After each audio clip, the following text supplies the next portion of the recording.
The internet and social media are filled with laundry hacks that promise tips and tricks to get your clothes cleaner than ever. But some of those so-called helpful tips could actually harm your clothes or even your washer and dryer.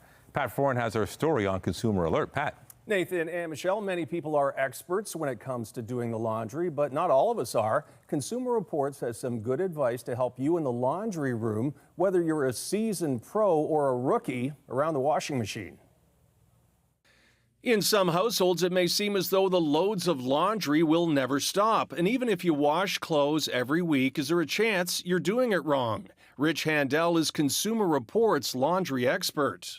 I'm the person that does the laundry at home. My general advice, always check your washer's manual and look at the care labels on your clothes. Handel says only use a dedicated laundry detergent in your washing machine. Never use vinegar, liquid soap, or dish detergent.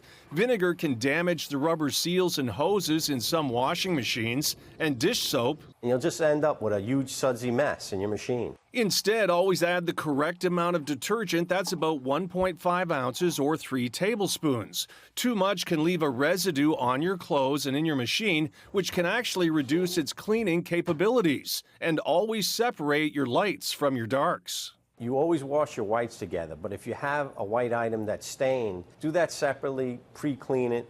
And keep heavy fabrics separate from your light ones. You don't want your jeans beating up your delicates. And always pre-treat stains. Whenever you're dealing with a stain, pre-treat it. Put it in the wash. Check it when it comes out of the wash. Make sure you removed all of the stain, because if you put it in the dryer, it will set that stain, making it very difficult to remove. And another tip, you can always use your laundry detergent as a stain pre-treatment. And if you want to save money, skip the fabric softener. It can leave a layer of residue on your clothes, irritate sensitive skin, and reduce the absorption of your towels. Following these steps can help make you a pro in the laundry room. And Consumer Reports says think twice about using bleach. It's a harsh chemical that can break down your fabrics over time. Researchers say for your whites, consider an oxidizing detergent instead. On your side, I'm Pat Foran. If you have a consumer story idea, email us at alert@ctv.ca.